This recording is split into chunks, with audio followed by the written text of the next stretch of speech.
Welcome to MPC Foundation Academy. In this video, we will discuss about the non-renewable energy and energy chain. We will discuss in this video. The topic is the non-renewable energy. తిరిగి పొందలేనటువంటి energy గురించి మనము ఎప్పుడైతే ఒక ఎనర్జీని use చేసుకుంటే తిరిగి ఆ ఎనర్జీని పొందలేమో అటువంటి ఎనర్జీ గురించి డిస్కస్ చేద్దాం. Now we will start our video. See here fossil fuels is the example of non-renewable energy source. Non-renewable energy source, for example, coal, petroleum, natural gas, chemical energy stored in them gets converted to heat energy. ఇక్కడ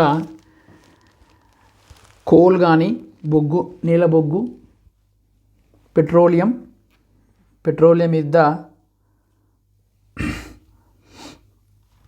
one fossil fuel and natural gas.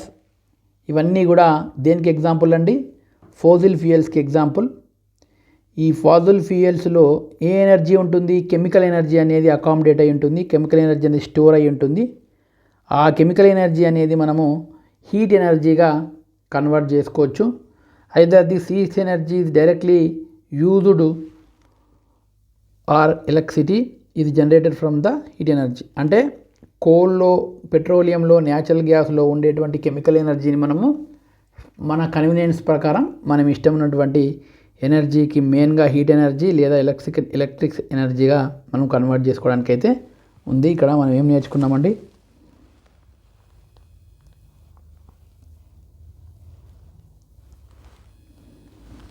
మెయిన్గా fossil fuels example coal. ఇందులో carbon ఉంటుంది. కోల్లో మేజర్గా carbon ఉంటుంది. Next petroleum, next natural gas.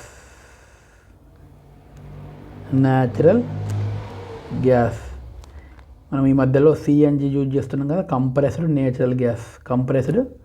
Natural గ్యాస్ని మనము వెహికల్స్లో use చేస్తున్నాం. ఈ పెట్రోలియం నుంచి మనము చాలా నెంబర్ ఆఫ్ ప్రొడక్ట్స్ మనము తయారు చేయొచ్చు. Like petrol, diesel, kerosene, LPG gas, coal tar, all type of పెట్రోకెమికల్స్ని మనము తయారు చేయొచ్చు. ఇందులో ఈ ఫాసిల్ ఫ్యూయల్స్ అనేది దేనికి ఎగ్జాంపుల్ అండి? నాన్ రీన్యూయబుల్ ఎనర్జీకి ఎగ్జాంపుల్. మనము ఈ ఎనర్జీని మనం ఒకసారి యూజ్ చేసినట్టయితే మళ్ళీ తిరిగి పొందలేము. అంటే అది మనం యూజ్ చేసిన కొద్దీ దాని యొక్క ఫ్రీక్వెన్సీ, దాని యొక్క కెపాసిటీ, దాని యొక్క అవైలబిలిటీ తగ్గిపోతుంది. మళ్ళీ మనము దాన్ని ఈజీగా పొందడానికైతే లేదు అని మనం ఇక్కడ అర్థం చేసుకోవాలి. మరి ఈ ఎనర్జీ అన్నిట్లలో ఎనర్జీ ఏ రకంగా స్టోర్ అయి ఉంటుందండి? కెమికల్ ఎనర్జీగా స్టోర్ అయి ఉంటుంది. మనం వీటిని ఏం చేయాలి అంటే బర్న్ చేసి ఈ కెమికల్ ఎనర్జీని హీట్ ఎనర్జీగా కన్వర్ట్ చేయొచ్చు.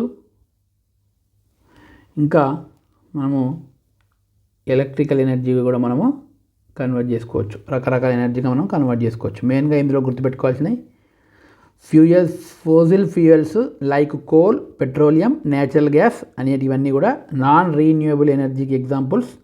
ఇందులో ఎనర్జీ అనేది కెమికల్ ఎనర్జీగా స్టోర్ అయి ఉంటుంది. ఈ కెమికల్ ఎనర్జీని ఫర్ అవర్ కన్వీనియన్స్ మనము డిఫరెంట్ ఎనర్జీస్గా మనము చేంజ్ చేసుకోవచ్చు అని ఇక్కడ అర్థం చేసుకోవాలి. Next nuclear energy. Nuclear energy. Radio active elements like uranium, thorium. Nuclear energy of radioactive elements is mainly used for production of electricity. ఇక్కడ కొన్ని రేడియో యాక్టివ్ ఎలిమెంట్స్ ఉంటాయి. ఎగ్జాంపుల్గా యురేనియం, థోరియం ఇవన్నీ కూడా రేడియో యాక్టివ్ ఎలిమెంట్స్. ఈ radio active ఎలిమెంట్స్లో nuclear energy అనేది ఉంటుంది. ఈ న్యూక్లియర్ ఎనర్జీ అనేది మనకి మెయిన్గా ఎలక్ట్రిసిటీని ప్రొడ్యూస్ చేయడానికి మనం యూజ్ చేస్తాం. This energy is also used in various other fields like nuclear weapons, medical treatments, controlling insects and pesticides etcetera. Next one what here nuclear energy. Nuclear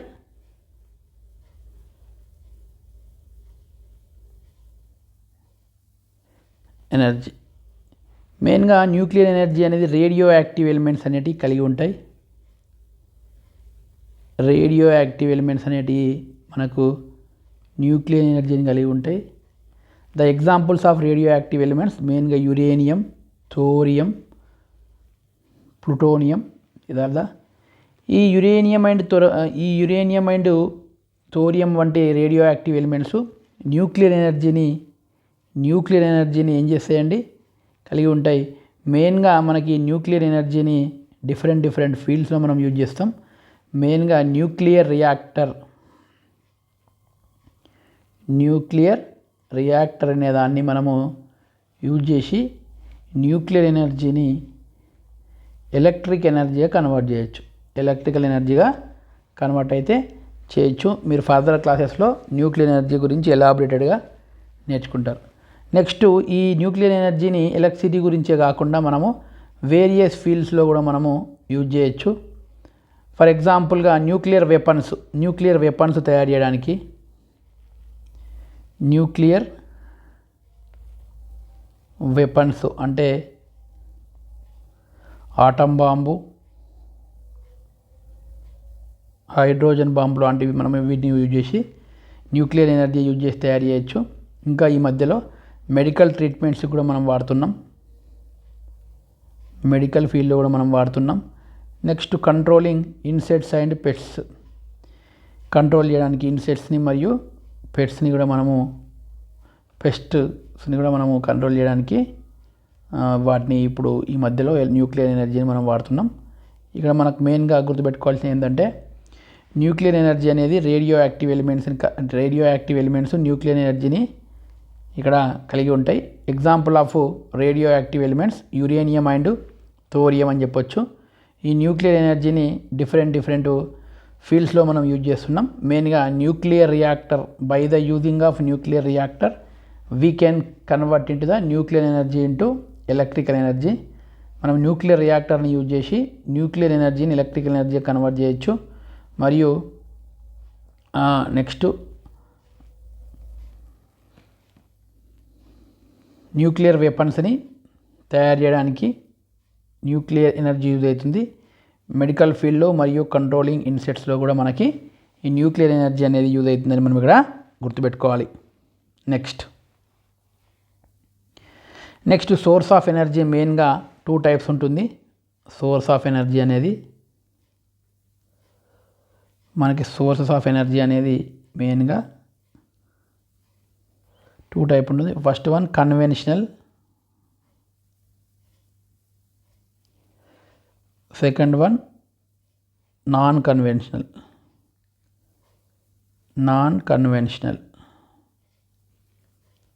first conventional గురించి చూద్దాం.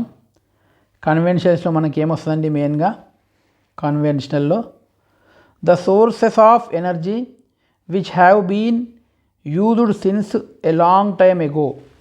మనము చాలా రోజుల నుంచి మనము ఏ రకమైనటువంటి ఎనర్జీని కన్వెన్షనల్గా యూజ్ చేస్తున్నామంటే ఫోసిల్ ఫ్యూయల్స్, వాటర్ నుంచి కూడా మనం ఎలక్ట్రిసిటీని ప్రొడ్యూస్ చేయొచ్చు. ద ఫినామినా ఇది కాల్డ్ హైడల్ పవర్ అంటే వాటర్ నుంచి ప్రొడ్యూస్ చేసేటువంటి ఎనర్జీ. నెక్స్ట్ న్యూక్లియర్ ఎనర్జీ నుంచి కూడా మనం ఇప్పటివరకు చెప్పుకున్నట్టు ఎలక్ట్రికల్ ఎనర్జీని మనం ప్రొడ్యూస్ చేయొచ్చు. ఇవన్నీ కూడా conventional methods. Next non conventional method కనుక చూసినట్టయితే the sources of energy are at in the process of development over the past few years. ఈ మధ్యలో మనము ఈ సోర్సెస్ ఈ solar energy, tidal energy, wind energy, geothermal energy obtained from biomass, ఇవన్నీ కూడా ఈ మధ్యలో దీని మీద రీసెర్చ్ జరుగుతుంది. ఇవన్నిటిని యూజ్ చేసి కూడా మనం ఎలక్ట్రికల్ ఎనర్జీని మనము ప్రొడ్యూస్ చేయొచ్చు. ఇవన్నీ కూడా దేనికి ఎగ్జాంపుల్ అండి? నాన్ కన్వెన్షనల్కి ఎగ్జాంపుల్ ఏంటిది?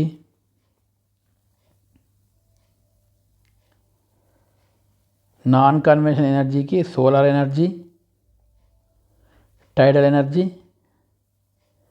Wind energy, geothermal energy, biomass ఇవన్నీ కూడా మనకి నాన్ కన్వెన్షనల్ ఎనర్జీకి ఎగ్జాంపుల్స్.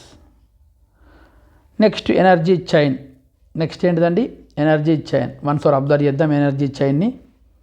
సోలార్ ఎనర్జీ నుంచి గ్రీన్ ప్లాంట్స్ అనేటివి సోలార్ ఎనర్జీని ఏం చేస్తాయి? కెమికల్ ఎనర్జీగా తయారు చేసుకుంటాయి. By the process of photosynthesis రియాక్షన్తో మనకి గ్రీన్ ప్లాంట్స్ అనేటివి ఏం చేస్తాయి? సోలార్ ఎనర్జీని కెమికల్ ఎనర్జీగా కన్వర్ట్ చేస్తాయి.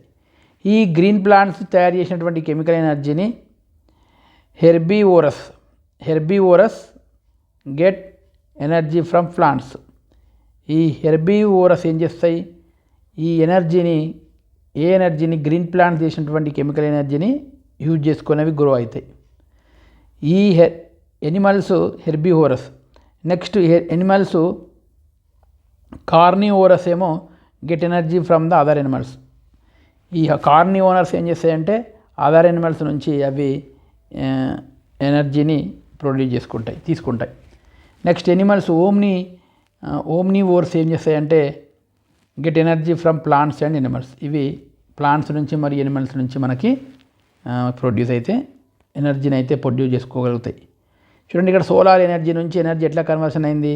ఎనర్జీ చైన్ అనేది ఇక్కడ ఫస్ట్ సోలార్ ఎనర్జీ ఉంది. సోలార్ ఎనర్జీ నుంచి కెమికల్ ఎనర్జీగా కన్వర్ట్ అయింది. కెమికల్ ఎనర్జీ ఎవి కన్వర్ట్ చేసినాయి? ప్లాంట్స్ అనేటివి కన్వర్ట్ చేసినాయి. ఈ కెమికల్ ఎనర్జీని ఇక్కడ ఎనిమల్స్ అనేటివి త్రీ టైప్స్ ఎనిమల్స్. ఒకటి హెర్బీవోరస్, ఓమ్నివోరస్, నెక్స్ట్ కార్నివోరస్ అనేటి ఈ మూడు కూడా తీసుకొని ఎనర్జీ చైన్ని ముందుకు తీసుకెళ్తున్నాయి.